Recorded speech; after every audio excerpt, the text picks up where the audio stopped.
Nakahanda na ang buong hanay ng kapulisan sa NCRPO sa inaasahang pananalasa ng Super Typhoon Nando at Tropical Storm Opong.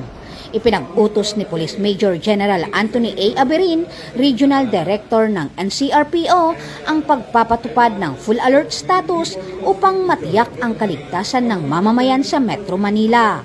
Kabilang sa inilatag ng mga hakbang ang pagmumobilisa sa Disaster Response Unit at Search and Rescue Team sa iba't ibang lungsod sa Kalakhang, Maynila. Paghahanda ng mobility asset tulad ng patrol vehicles, truck, rubber boats at iba pang gamit para sa mabilisang paglilikas kung kinakailangan. Ayon kay Police Major General Aberin, nakahanda ang NCRPO hindi lamang sa pagbibigay ng seguridad kundi pati na rin sa mabilis na pagtugon para iligtas ang buhay ng ating mga kababayan.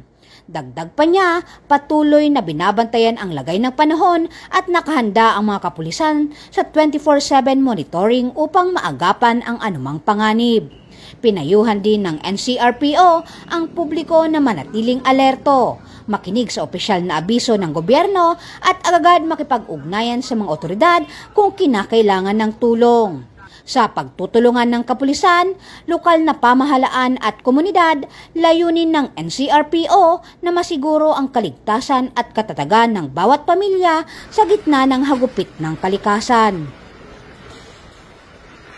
Mula dito sa Camp Bagong Diwa, Bikutan, Taguig City, ako po ang inyong PNN correspondent, Patrol Woman Ivy Corporal, alagad ng batas, tagataguyod ng Balitang Pulis.